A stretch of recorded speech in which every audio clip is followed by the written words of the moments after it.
This is a podfic of Marines Can Go by Lialee Ederian, read by Arrowroos. Summary: Kobe dies at the hands of his own fleet admiral, unable to fulfill his promise to protect those he swore to defend. And, as he lays dying, he wonders when his dream changed from becoming a Marine to destroying them. And he realizes it has something to do with finding out that there really is no justice in the world, that you have to make your own justice, and that the Marines don't, not with the world government commandeering their every move.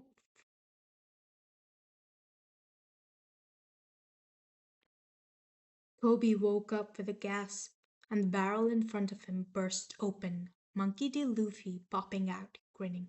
"What a nice nap," he announced. Kobe blinked, still confused. "Luffy, what are you?" he hissed, clutching at his head. But that single half-said sentence had caught the future Pirate King's attention. "How do you know my name?" he asked.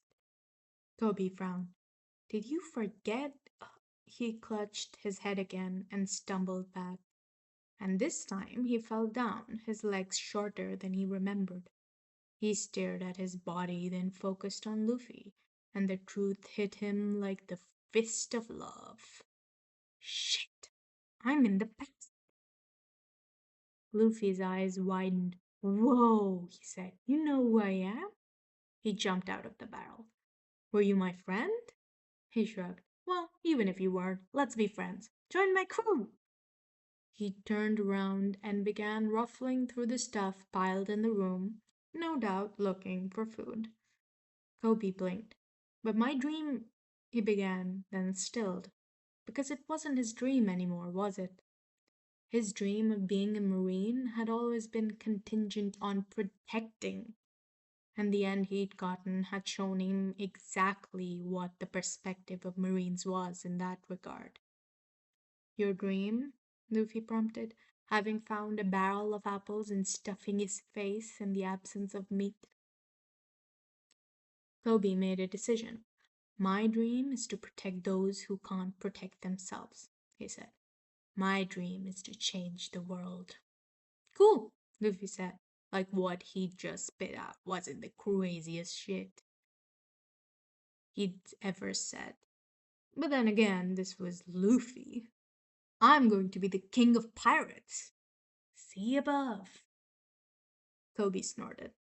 "Yeah, I can see that," he agreed, and the Kobe he used to be shattered under the barrage of out-of-characterness and disbelief. It was fine. He'd live for him. "I'll join your crew," he added. "Cool," Luffy said. "You'll have to get a boat, though, 'cause mine drowned in a whirlpool."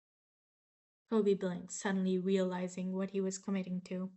"Actually," he squeaked, then shook his head, forcing himself to ignore shattered, coward Kobe. "Sure," he managed, then slapped his cheek and willed his mind into high gear. "Okay, what had happened the first time around?"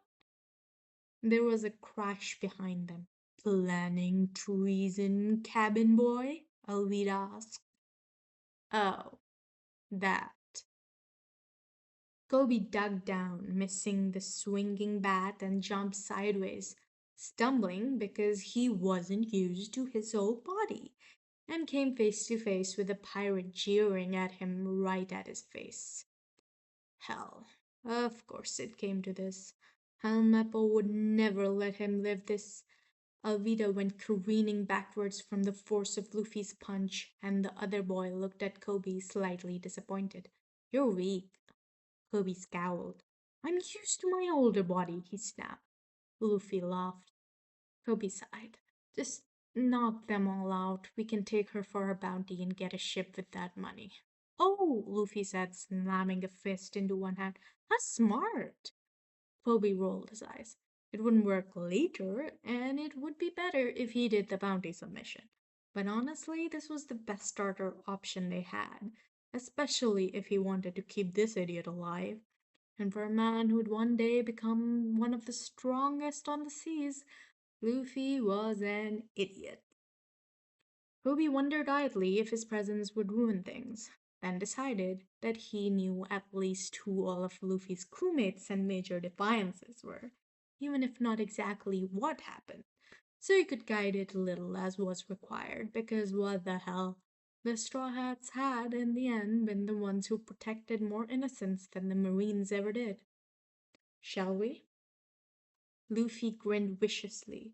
Smirk pointed at the stirring pirate captain and her gaping crewmates. Oh, let's.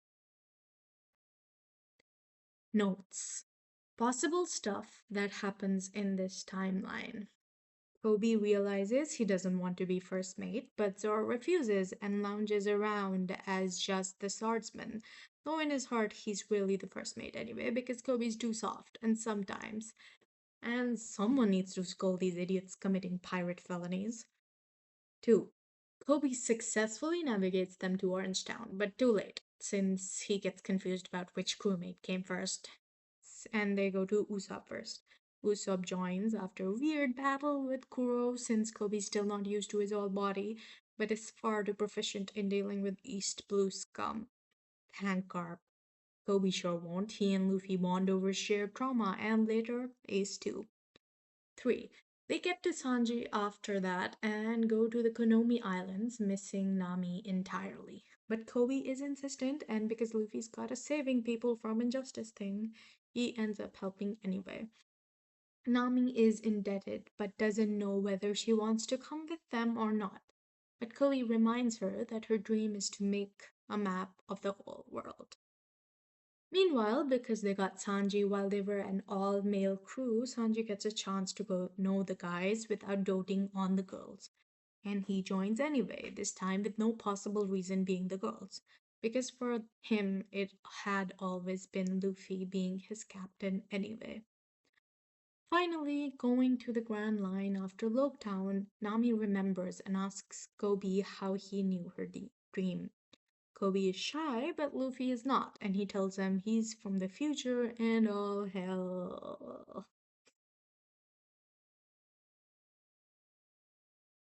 And that is the end of the story. Thank you for listening. Please comment, like, and subscribe.